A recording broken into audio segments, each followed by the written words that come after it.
السلام علیکم۔ آج ہم آٹزم اسپیکٹرم ڈس آرڈر کے بارے میں بات کریں گے۔ آٹزم اسپیکٹرم ڈس آرڈر ایک نیورولوجیکل اور ڈیولپمنٹل ڈس آرڈر ہے، یعنی کہ یہ انسانی دماغ کی ڈیولپمنٹ کو افیکٹ کرتا ہے۔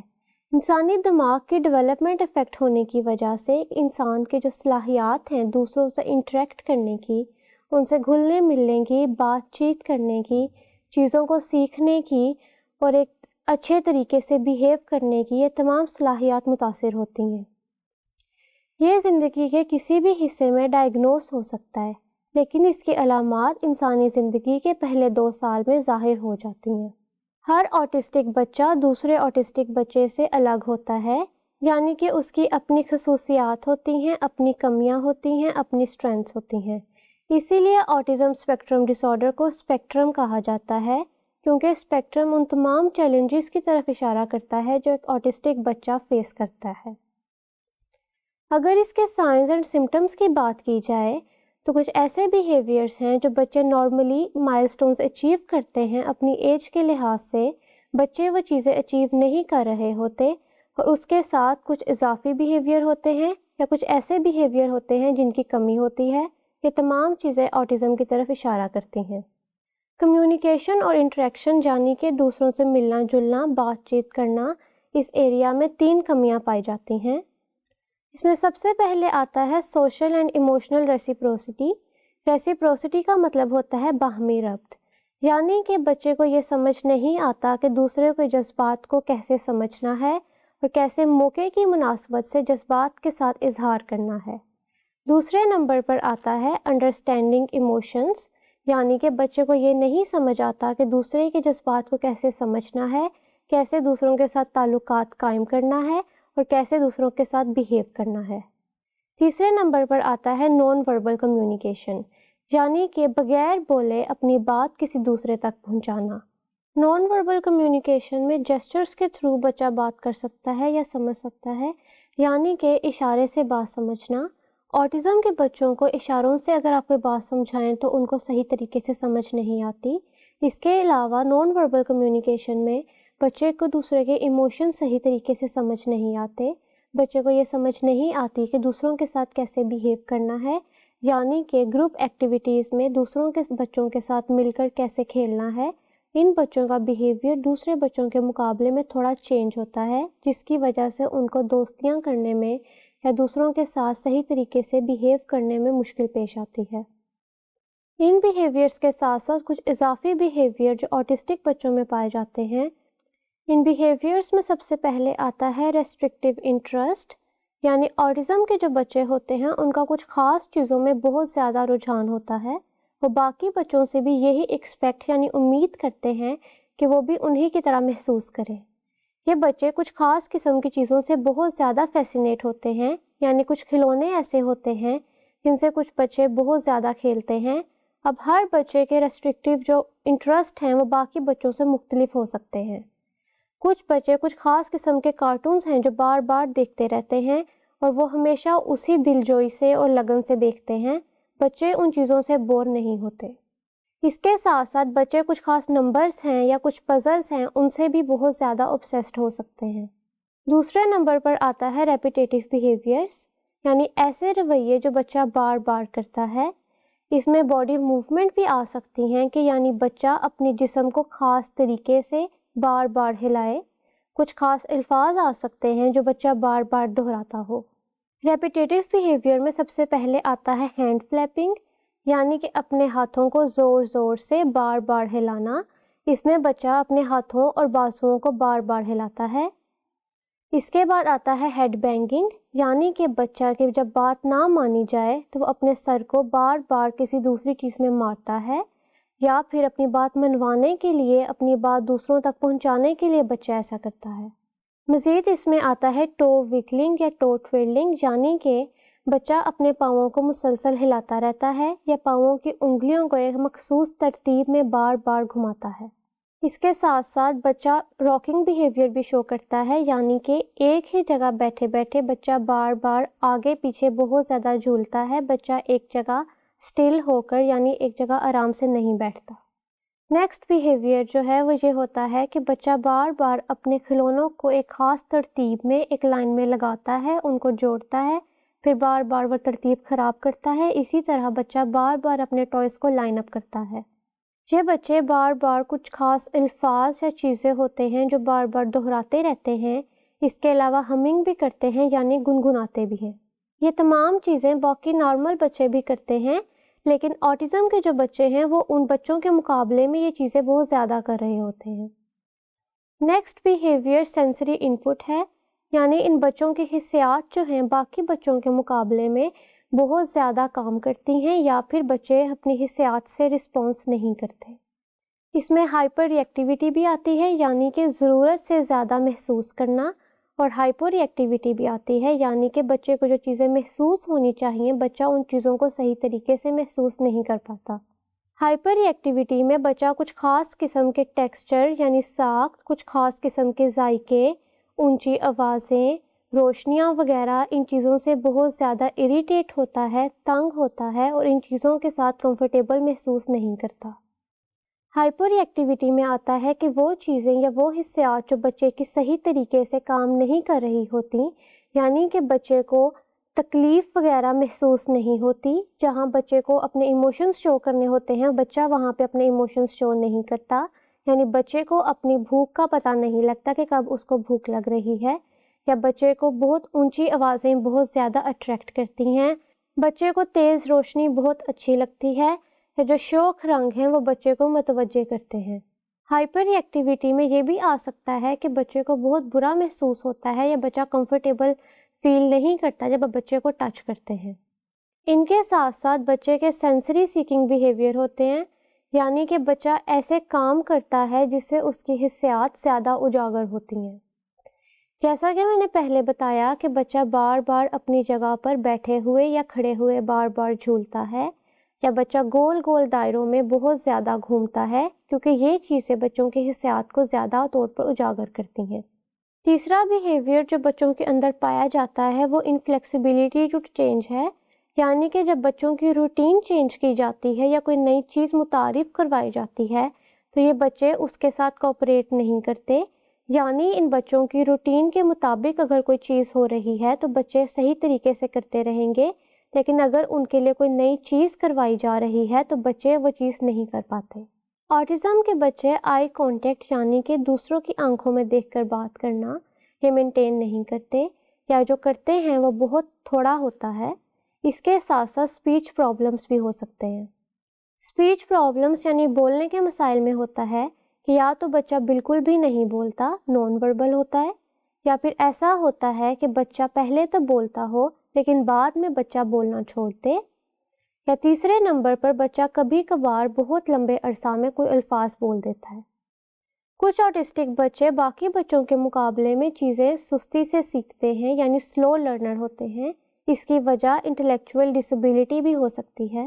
جیسا کہ میں نے پہلے بتایا تھا کہ intellectual developmental disorder autism spectrum کے ڈسارڈر کے ساتھ بھی بچے کو ہو سکتا ہے. اگر ہم اس کی سویرٹی کی بات کریں تو اس کے 3 لیول ہیں.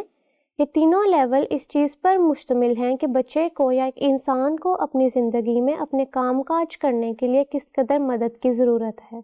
اگر ہم ایج کے لحاظ سے دیکھیں کہ کون سی چیزیں ہیں، کون سے ایسے سائنز اینڈ سمٹمس ہیں آٹزم کے جو بہت جلدی شو ہوتے ہیں، تو بچوں کے اندر جب وہ بیبیز یا ٹوڈلر والی سٹیج میں ہوتے ہیں کچھ خاص بیہیویئر ہیں جو بہت جلدی ڈیٹیکٹ ہو سکتے ہیں. جب بچہ 6 ماہ کا ہوتا ہے تو وہ آئی کانٹیکٹ مینٹین کرتا ہے، لیکن آٹزم کے بچے آئی کانٹیکٹ مینٹین نہیں کرتے، یعنی اگر دوسرا ان کو بلائے تو ان کی طرف دیکھ کر بات نہیں کرتے.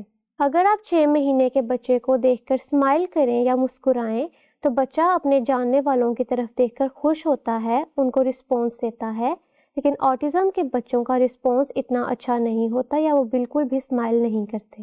6 ماہ کا بچہ ووکل ساؤنڈز یعنی کہ گوں گاں کی آوازیں نکالتا ہے. آٹزم کے بچے ایسا رسپانس نہیں دیتے. 12 مہینے کا بچہ بیبلنگ کرتا ہے یعنی کہ دا، ماما، بابا کی آوازیں نکالتا ہے.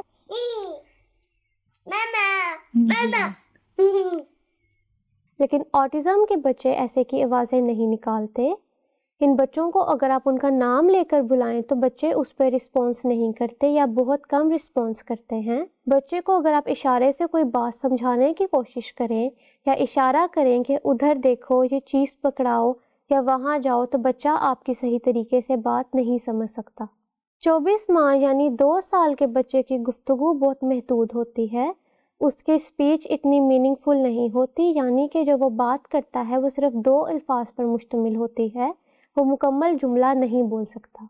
اس عمر میں اگر کوئی بچہ پہلے صحیح سے بات کرتا تھا یا اس نے کوئی سوشل سکل وغیرہ سیکھا تھا تو وہ بچہ ہر چیز کرنا چھوڑ دیتا ہے، یعنی کہ اگر بچے کو یہ سکھایا گیا ہے کہ السلام علیکم کرتے وقت اپنا ہاتھ آگے کرنا ہے، یا بچے کو بائے بائے کرنا سکھایا گیا ہے، ویو کرنا سکھایا گیا ہے، تو بچہ یہ تمام چیزیں کرنا چھوڑ دیتا ہے۔ اگر آٹزم کے رسک فیکٹر کی بات کی جائے تو اس کے رسک فیکٹرز جینیٹک بھی ہوتے ہیں، انوائرمنٹل بھی، یعنی کہ وہ جو ان کے آباء و اجداد کی طرف سے بچے کے اندر رسک فیکٹرز آ رہے ہیں اور دوسرے جو ماحول کی وجہ سے آ رہے ہیں۔ جینیٹک فیکٹرز میں ایک آٹزم کی وجہ یہ ہو سکتی ہے کہ اگر پہلے کسی بہن بھائی کو آٹزم اسپیکٹرم ڈس آرڈر ہے، یا اس کے علاوہ اگر کوئی کروموسومل یا جینیٹک کنڈیشن ہے۔ میں بتاتی چلوں کہ کروموسومز کسے کہتے ہیں۔ کروموسوم انسانی جسم کے سیل کے اندر ایک اسٹرکچر ہوتا ہے جس کا کام یہ ہوتا ہے کہ اس نے معلومات محفوظ کرنی ہے کہ انسانی جسم نے کیسے کام کرنا ہے، اور یہ معلومات جو ہے ماں باپ سے ان کی اولاد کے اندر بھی ٹرانسفر ہوتی ہے۔ اگر کروموسوم کے ساتھ کوئی مسئلہ ہے، کوئی اضافی کروموسوم ہے یا کسی کی کمی ہے یا وہ معلومات صحیح طریقے سے آگے ٹرانسفر نہیں ہوئی تو کروموسومل کنڈیشنز ہو سکتی ہیں۔ انوائرمنٹل فیکٹرز میں سب سے پہلے آتا ہے ماحولیاتی آلودگی، یعنی کہ اگر کسی کیمیکل یا ٹاکسن سے کسی کا ایکسپوجر ہے، ماں یا باپ دونوں میں سے ڈیورنگ پریگنینسی اگر کسی کا ایکسپوجر ہے تو اس کی وجہ سے آٹزم کے چانسز بچے میں زیادہ ہو سکتے ہیں۔ یہ تمام چیزیں خود سے آٹزم کاز نہیں کرتی، لیکن یہ بچے کے اندر آٹزم ہونے کے چانسز کو بڑھا دیتی ہیں، جیسا کہ میٹرنل اوبیسٹی، یعنی کہ مدر کا جو ویٹ ہے وہ حد سے زیادہ ہونا، مدر کو ڈائبٹیز ہونا، یا ڈیورنگ برتھ ایسی کمپلیکیشن ہونا کہ بچے کے دماغ کو اچھے طریقے سے آکسیجن نہ مل پائے۔ اگر بچے کی بہت زیادہ پری میچور برتھ ہے، یا بچے کا پیدائش کے وقت وزن بہت کم ہے، یا مدر کو ایسا کوئی امیون سسٹم ڈس آرڈر ہے، اس کی وجہ سے بھی بچے کے اندر آٹزم کے چانسز زیادہ ہوتے ہیں۔ اگر ماں باپ کی عمر 40 یا 50 سال سے زیادہ ہے تو ان کی اولاد میں نسبتاً باقی بچوں کے آٹزم کے چانسز زیادہ ہوتے ہیں۔ آگے ہم بات کریں گے کہ وہ والدین جن کے بچوں کو آٹزم ہے وہ اپنے بچوں کے ساتھ کیسے ڈیل کر سکتے ہیں۔ اگر ماں باپ بچوں کے اندر آٹزم کے کوئی سائن اور سمٹمز دیکھتے ہیں تو ان کو بر وقت اس کے لیے کوئی سٹیپ لینا چاہیے، کیونکہ بر وقت علاج ہونے سے بچوں کے اندر بہت زیادہ امپروومنٹ آتی ہے۔ اس کے لیے سب سے پہلے ضروری ہے کہ ماں باپ صبر و تحمل کا مظاہرہ کریں، یعنی کہ آٹزم کے بچوں کے ساتھ بہت صبر سے پیش آئیں۔ ان کو اگر کوئی بات سمجھانی ہے تو وہ آہستہ آہستہ سمجھائیں۔ بچے ایک ساتھ آپ کی پوری بات نہیں سمجھیں گے، اس لیے بچوں کے لحاظ سے اپنا کمیونیکیشن سٹائل جو ہے اس کو چینج کریں۔ آٹزم کے بچوں کے ساتھ پازیٹیو ری انفورسمنٹ، یعنی کہ جب بچہ اچھا کام کر رہا ہے تو اس کی حوصلہ افزائی کرنا، تعریف کرنا بہت مددگار ثابت ہوتی ہے۔ جب بچہ غلط کام کرے، بجائے اس کے کہ اس ٹائم اس کو بہت زیادہ ڈانٹا جائے، برا بھلا کہا جائے، اس کی بجائے جب بچہ اچھے طریقے سے بیہیو کر رہا ہے یا کوئی نئی چیز سیکھ رہا ہے، اگر بچے کی حوصلہ افزائی کی جائے تو یہ بچے کے لیے بہت مددگار ثابت ہوتا ہے۔ جیسا کہ میں نے پہلے بات کی کہ آٹزم کے بچوں کے لیے چینج کے ساتھ خود کو ڈھالنا بہت مشکل ہوتا ہے، اس لیے ضروری ہے کہ ماں باپ اپنے بچوں کی ایک صحیح طریقے سے روٹین بنائیں، یعنی کہ صبح ایک ٹائم پر کھانا کھلائیں، اس کے بعد تمام کاموں کو روز سیم طریقے سے کیا جائے اور اس میں کوشش کریں کہ کم سے کم ڈسٹرپشن ہو۔ اگر ماں باپ نے ان کی روٹین میں کوئی چینج کرنا ہے یا بچے کو کوئی نئی چیز سکھانی ہے تو آٹزم کے بچے بہت جلدی اس چینج کے ساتھ اڈیپٹ نہیں کرتے، یعنی بچے اس چیز کے ساتھ ایڈجسٹ نہیں کرتے، بالکل صحیح سے ڈھل نہیں جاتے۔ اس کے لیے ضروری ہے کہ ماں باپ پہلے سے خود کو اور بچے کو اس تبدیلی کے لیے تیار کریں۔ اب اس میں ماں باپ ڈیفرنٹ سوشل سٹوریز بھی یوز کر سکتے ہیں، جیسا کہ اگر ماں باپ نے بچے کو سمجھانا ہے کہ کھانستے ہوئے منہ پر ہاتھ رکھتے ہیں تو مختلف تصاویر کی مدد سے ماں باپ بچے کو سمجھا سکتے ہیں کہ دیکھو جب بچے کھانستے ہیں تو اپنے منہ پر ہاتھ رکھتے ہیں، یا اگر بچہ پیدل اسکول جاتا ہے اور اس کو بس میں لے کر جانا ہے اور بچہ بس میں جانے کے لیے تیار نہیں ہے، بار بار روتا ہے، تو اس کو آرام آرام سے بیبی سٹیپس میں یہ سمجھایا جائے کہ دیکھو سب بچے اسکول جاتے ہیں، وہ بس میں جا رہے ہیں، وہ آرام سے جا رہے ہیں، یعنی کہ بچے کو اپنے ساتھ ساتھ پریپیئر کریں اس چینج کے لیے، اسی طرح بچہ اس نئی چیز سے اڈیپٹ کرے گا۔ اپنے گھر میں ایک سیف اسپیس یعنی کہ ایک محفوظ ماحول کریٹ کرنا بہت ضروری ہے۔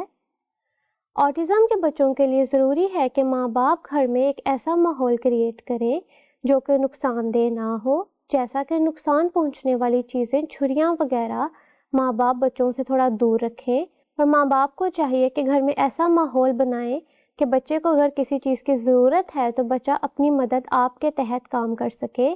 اس کے لیے یہ ضروری ہے کہ ماں باپ تصویروں کے ذریعے سٹیپس لگائیں کہ اگر اس نے ہاتھ دھونے ہیں تو اس کے ڈیفرنٹ سٹیپس ہیں کہ یہاں پہ یہ تصویر لگی ہے تو تم نے جا کر ایسے ایسے کام کرنا ہے۔ بچے کے ایموشنز پر بھی ماں باپ کام کر سکتے ہیں، کیونکہ آٹزم کے بچے کو سمجھ نہیں آتا کہ اگلے کے ایموشنز کا کیا مطلب ہے، یا آیا اگلا غصہ کر رہا ہے، اس کی آواز کی ٹون کیسی ہے، کہ وہ ڈانٹ رہا ہے یا وہ خوش ہو رہا ہے۔ اس کے لیے ماں باپ ایموشنل کارڈ بنا سکتے ہیں، یعنی کہ جس میں ڈیفرنٹ ایموشنز ہوتے ہیں، ڈیفرنٹ جذبات ہوتے ہیں، کہ کوئی ہنس رہا ہے، کوئی رو رہا ہے۔ بچے کو یہ تمام چیزیں سکھائی جائیں اور بچے کو بتایا جائے کہ ڈیفرنٹ ایموشنز کو کیسے ریکگنائز کرنا ہے اور اس ایموشن کے لحاظ سے بچے نے کیسا رسپانس دینا ہے۔ اگر اس دوران یا ویسے بھی بچہ زیادہ ایکٹ آؤٹ کرتا ہے یا قابو سے باہر ہوتا ہے تو ماں باپ کو چاہیے کہ بچے کو اسپیس پرووائڈ کریں، زیادہ مداخلت نہ کریں اور دوسروں کو بھی بچوں سے تھوڑا دور کر رکھیں، کیونکہ جیسا کہ میں نے پہلے بتایا کہ آٹزم کے بچوں کو ٹچ سے زیادہ مسئلہ ہوتا ہے، تو اس ٹائم ان کو زبردستی طور پر نہ پکڑیں۔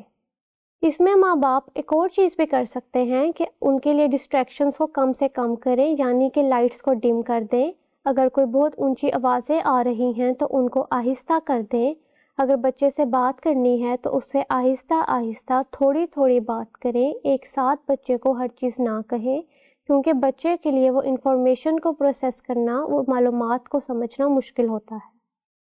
یہ تمام چیزیں ہیں جو آٹسٹک بچے کے والدین آہستہ آہستہ کر اپنا سکتے ہیں تاکہ ان کے بچوں کے اندر بہتری آئے۔ بہتری لانے کے لیے ضروری ہے کہ جب آٹزم کے سائن شو ہوں تو ماں باپ ان کو نظر انداز نہ کریں، بلکہ ان سائنز اینڈ سمٹمز کو سیریس لے کر بروقت ڈاکٹر سے رجوع کریں، بچوں کی ہیلتھ اسکریننگ کروائیں اور آگے رابطہ کریں سائیکالوجسٹ وغیرہ سے۔ آٹزم ایک لائف لانگ کنڈیشن ہے، یعنی کہ یہ ڈس آرڈر پوری زندگی چلتا ہے، اس لیے بہتر ہے کہ جتنی جلدی اس کی مینجمنٹ ہو سکے، آگے زندگی میں بچوں کے لیے اتنی زیادہ آسانی کریٹ کی جا سکتی ہے۔ اپنا اور اپنے بچوں کا خیال رکھیں۔ اللہ حافظ۔